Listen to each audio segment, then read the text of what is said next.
They said she was just filling a slot. Non-traditional recruit. They called her. Code for too old, too quiet, and too weird to belong. On her first day, they didn't issue her new boots. She didn't ask for them. The ones she wore were broken in from years of silence. Cracked leather, old stitching, soles worn smooth. No one knew whose they were. They just knew she laced them up slower than the rest. Sergeant Hoyle sneered when she walked onto the training field. "You get those at a pawn shop, Lane?" He chuckled loud enough for the others to laugh. She said nothing. But weeks later, when the barracks locker was cleared, those same boots sat folded neatly beneath a folded flag, a thumb-worn photo, and a page signed by a general with a single line at the bottom. For the one who never asked to be seen, only followed. It wasn't just a pair of boots anymore. It was a path she had walked, a burden she had carried, and a warning no one had heeded, until she led them through what no one else could. And if you believe that respect isn't something shouted, but earned one quiet step at a time, like and subscribe, because stories like this one, they don't begin with thunder. They begin with silence. The first time they laughed at her, it wasn't even clever. Just loud. Loud enough to fill the gym when she hesitated on the rope wall. Not because she couldn't climb it, but because she was calculating how many others would panic at the top. Lane didn't bark orders or flex. She walked like she had learned long ago that power doesn't raise its voice. When Sergeant Hoyle handed out team assignments, he did it with a smirk.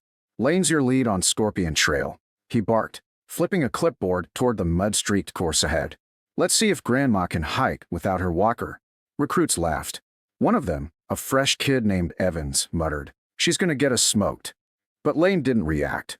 She just adjusted her pack, checked the med kit she had quietly added herself, and walked to the front. The others followed, annoyed, resigned, but still they followed. The course was brutal. Ravines, live terrain, unstable climb points, rope bridges over swamp pockets so deep they swallowed whole boots. Within minutes, the slick ledges claimed one, then another, twisted ankles, shallow falls, screams hidden by adrenaline. Lane kept moving. She coordinated recoveries, built stretched supports from branches, and whispered instructions they only heard because they had finally stopped yelling. By the halfway point, it wasn't a question of whether she was in charge. It was a fact. And it wasn't just survival. It was performance. They finished ahead of time. No casualties. No breakdowns. No chaos. Hoyle didn't speak as they returned to base, just glared. The next morning, her locker was left unlocked. Inside, an envelope. No return address. No fancy formatting. Just two items. A photograph of a combat medic in the exact same boots, and a note that read, "You walk like your sister." She'd be proud. That was the day Hoyle stopped laughing. That was the day the boots stopped being a joke. And that was the day Peters, quiet, curious Peters, started watching how Lane walked, how she scanned exits, how she positioned herself near the ones who struggled most. She wasn't the fastest. She wasn't the strongest. But she never lost track of anyone. And on that base, with all its drills and yelling and bluffing, that meant something more than strikes ever could. Later, Peters would say that Lane taught them all the same lesson, without ever saying it out loud. Leadership isn't loud. It's who watches first, walks last, and speaks only when someone else needs silence. But back then, she was just the one with the weird boots. And somehow, that was already enough. They thought the first time was a fluke, a lucky run. A team that just happened to hold together because the course was dry, or the timing was short, or because no one really pushed them. That's what Sergeant Hoyle told the officers in the mess that night, loud enough for Lane to hear as she passed with her tray. "Even a broken compass gets lucky once," he said, snorting. "But luck doesn't make someone check harnesses before every rappel. Luck doesn't make someone memorize terrain layouts when no one asks. And luck sure doesn't make a team that used to bicker in chow lines now fall into formation behind a quiet leader without being told." The next morning, it rained. Not a drizzle. A full-on deluge that turned the ground to soup and made the Scorpion Trail look like something out of a combat deployment instead of a drill course. Paul smiled as he handed Lane the route sheet again. "We'll see how those antique boots like the mud," he said. No one laughed this time. Evans adjusted his pack and followed her in silence. Peters nodded once, quietly.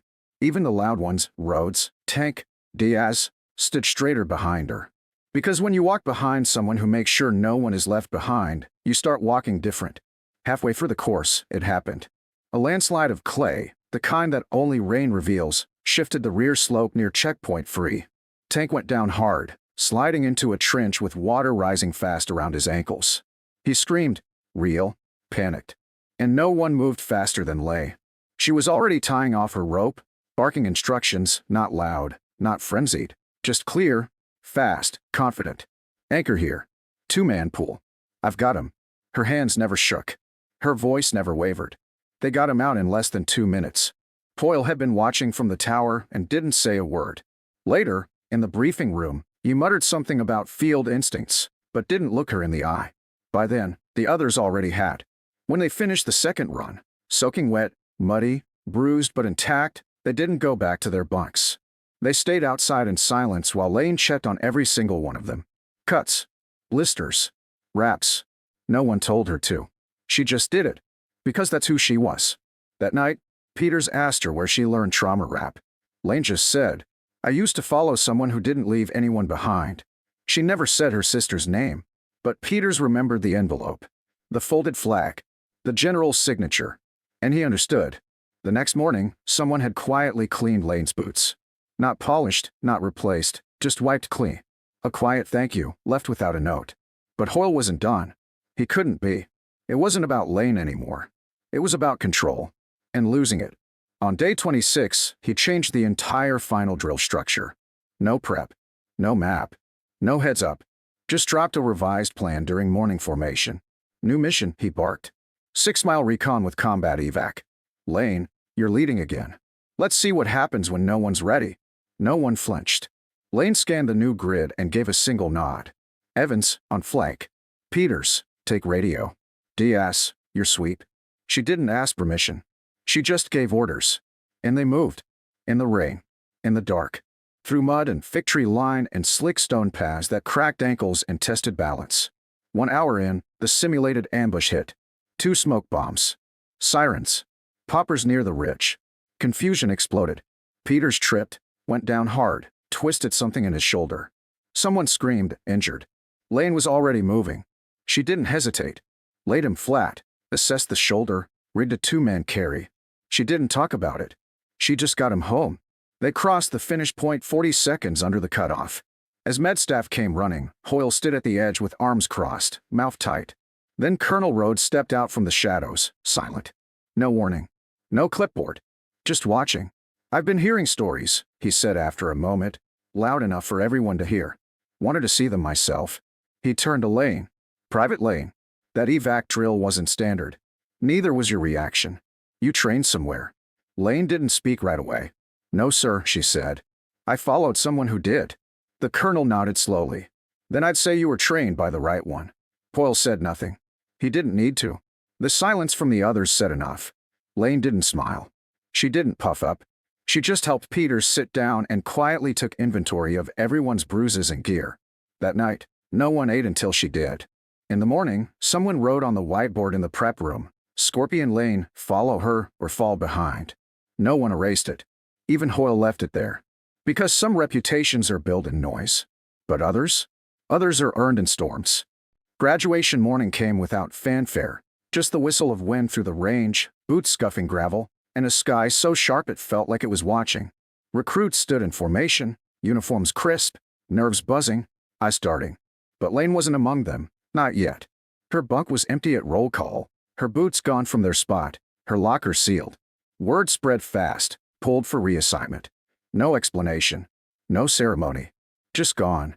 Some whispered it was punishment, others guessed promotion, but no one dared ask Sergeant Hoyle, not after what happened the night before. It had been just after lights out when Colonel Rhodes summoned the training staff and opened Lane's personnel file on the overhead. Silence followed. A few pages in, the room changed. There were photos, combat zones, medevac drills, rural conflict zones in Africa and the Middle East. One photo showed Lane beside her sister, both in field fatigues, both smiling, both mud-streaked and bone-tired. The sister's nameplate read, Sergeant Dana Lane, the same name on the boots. Another page showed commendations, citations, overseas certifications in trauma response, evasive navigation, team recon leadership. Lane hadn't just followed her sister, she'd served alongside her in 2 civilian contractor missions overseas under UN relief support. Unarmed. Uncompensated. Unforgettable. She trained half your tactics class before you even wore that patch, Rhodes said, staring at Hoyle, who had no smirk left. You put her on gate duty in a squad bay. She led more men through live fire than any of you have drilled on paper. The colonel dropped a final sheet, a handwritten recommendation signed by a general, dated before Lane ever applied to Griffin Base. Recommend immediate integration into training cadre. Leadership intuitive. Tactical mind sharp. Let her lead, or you'll be following from behind. That morning, as recruits stood waiting for final announcements, they didn't get a speech from Hoyle. Instead, Colonel Rhodes stepped up. This year, we're not giving top leadership to the loudest voice, he said. We're giving it to the quietest one, the one you'd follow in a storm, not just on a scoreboard. He gestured toward the training tower. Lane stood there, clean uniform, boots polished, but still the same pair. Not new. Never new. She walked down in silence, and as she passed each line, recruits straightened, not out of fear, but habit. The kind of habit earned by someone who checks on your sprain before checking their watch. She didn't say anything until she reached the front. Then she faced the squad, hands behind her back. I steady. You don't have to be the loudest to lead, she said. You just have to be the one that stays. She turned to leave, no flag, no rank pinned, no spotlight. But before she could reach the edge of the formation, Peters stepped out, boot heel snapping. Permission to speak, ma'am? She turned. Branded. I checked the logbooks, he said, loud enough for everyone to hear. Scorpion Trail hadn't been completed in that time during active rain since 2009. You beat it twice. Lane raised an eyebrow. Just barely. That wasn't the point. Peters nodded. I know. But I thought you should hear it, once, before you disappear again. And then, one by one, the squad began stepping forward. Not with words. Not with applause. Just quiet nods. One left a patch at her feet. Another left a note inside her old locker. By afternoon, someone had taken a marker and written above the entry arch to the obstacle field, Lane Route, where leadership starts quiet. Poyle retired quietly 2 months later. Never filed a protest. Never gave an interview. But the new recruit manual for Griffin included a new section under team dynamics, one with no name, just 5 words. Leadership is who stays last. No one ever saw Lane at the base again, not in uniform, not in drills. But every year, a plain envelope arrived. No name. Inside, one photo of a year's top recruit. One slip of paper with 5 words. Lead like you've walked it. They never knew where she sent them from. They just knew the boots never stopped moving. And somewhere out there, on another trail, in another storm, someone else was learning that silence can lead. That calm saves more than noise. And that sometimes, the one they laughed at ends up teaching them how to walk.